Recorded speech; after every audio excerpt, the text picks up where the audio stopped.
En este vídeo vamos a realizar un ejercicio práctico sobre un proceso de mezcla bajo el modelo de gas ideal. El enunciado nos dice que tenemos dos tanques rígidos y adiabáticos que están conectados por medio de una válvula. Puesto que son rígidos y además son adiabáticos, no va a haber intercambio ni de calor ni de trabajo con el exterior. Además, el volumen total de los tanques se va a mantener constante porque las paredes no se van a desplazar. Nos continúa diciendo que tenemos inicialmente un tanque que contiene medio kilo de aire a 80 grados y una atmósfera, y el otro tanque contiene 1 kilo de aire a 20 grados y 2 atmósferas. Al abrirse la válvula, las dos masas de aire se mezclan y se alcanza un estado de equilibrio. La masa total que va a tener el sistema va a mantenerse constante.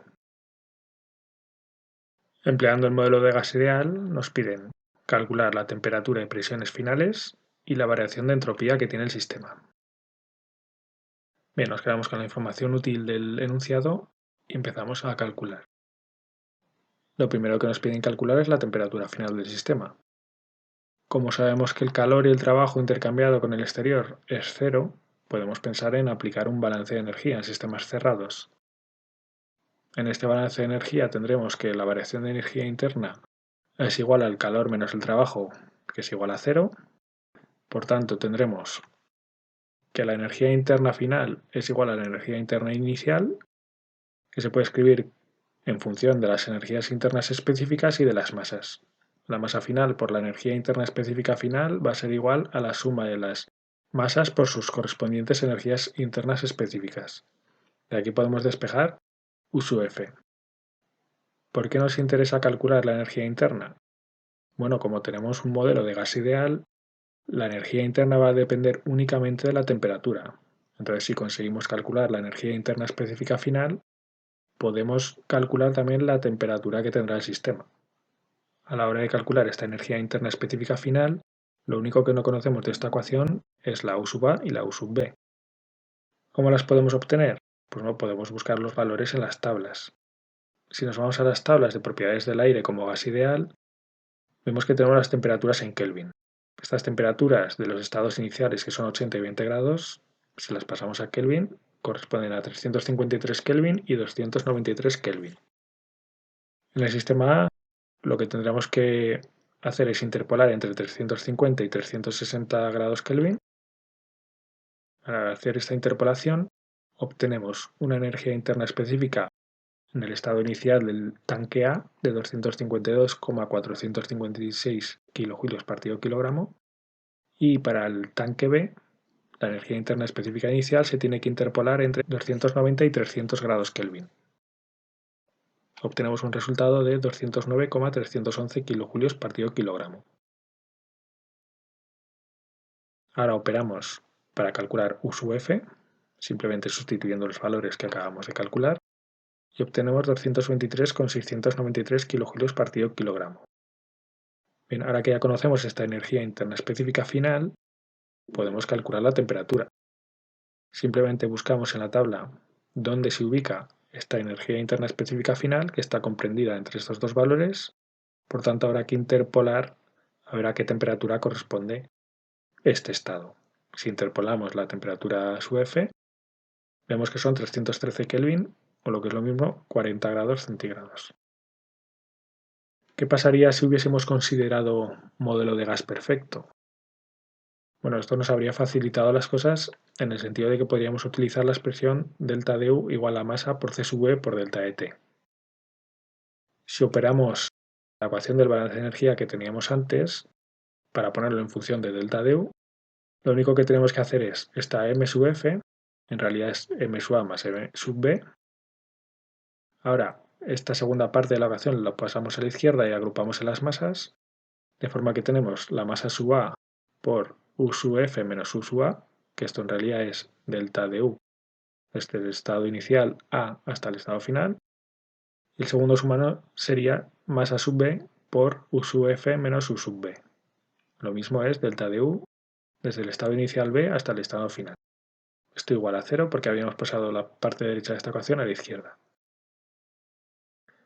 Bien, pues simplemente sustituyendo esta ecuación de delta de U que viene del modelo de gas perfecto, tenemos la masa sub A por C sub V por la diferencia de temperaturas entre el estado inicial A y el estado final, más la masa sub B por C sub V, por la diferencia de temperaturas desde el estado inicial B hasta el estado final, igual a 0. Despejamos simplemente T sub F, que es lo único que no conocemos, y operamos. Obtendremos una temperatura de 313 Kelvin, que realmente es el mismo resultado que habíamos obtenido antes, por lo que utilizar en este caso la aproximación de gas perfecto habría sido válida.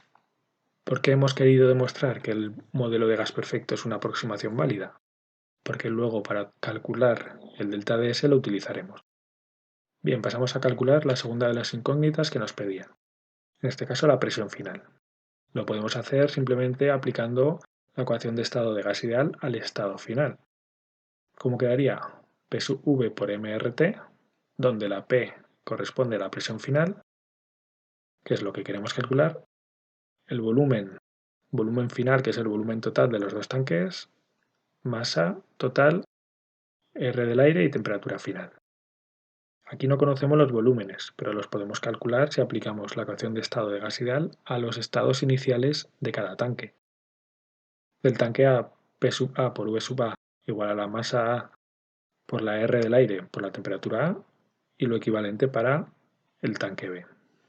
Aquí simplemente recordar que esta R es la R másica, que tiene su relación con la R molar de esta forma, con la masa molecular del aire dividiendo, y este valor de R sería 0,287 kJ partido kilogramo Kelvin. Bien, si simplemente sustituimos y operamos, el volumen del tanque A era medio metro cúbico y el volumen del tanque B es 0,415 metros cúbicos. Por lo tanto, el volumen total de los dos tanques, que corresponde al volumen total final, es 0,915 metros cúbicos. Pues ahora sustituimos en la ecuación inicial que teníamos y calculamos la presión final. La presión final nos queda 1,5 por 0,287 por 313 Kelvin partido 0,915 metros cúbicos, que es igual a 1,45 atmósferas. Y a lo último que nos piden es la variación de entropía. ¿Cómo la podemos escribir? Pues igual que para la energía interna, simplemente escribiendo entropía final menos entropía inicial y poniéndolo en función de las masas y de las entropías específicas, podemos llegar a una expresión de la forma m sub a por el delta ds correspondiente del estado inicial al estado final, más la masa sub b por el delta ds correspondiente al paso del estado b al estado final. Estos deltas sub s, gracias a que hemos demostrado que la aproximación de gas perfecto es válida, la podemos calcular con la fórmula integrada T diferencial de S aplicando el modelo de gas perfecto. Esta fórmula se queda como delta de S del estado inicial al final, que es igual a C sub P por el logaritmo neperiano del cociente de temperaturas de temperatura final partido de temperatura inicial, menos R por el logaritmo neperiano del cociente de presiones del estado final partido del estado inicial. Sabiendo que el Cp del aire es 1,005 kJ partido kilogramo Kelvin, pues simplemente sustituimos y operamos para calcular delta ds del estado A al estado final y del estado B al estado final. El primero nos da un resultado de menos 0,2275 kJ partido kilogramo Kelvin y el segundo nos da un resultado de 0,1586 kJ partido kilogramo Kelvin. Ahora ya simplemente nos queda operar y sustituir en la primera ecuación. Delta ds va a ser igual a 0,0448 kJ partido Kelvin, que si nos damos cuenta es mayor que 0 porque corresponde a un proceso irreversible. Con esto ya quedaría el ejercicio resuelto.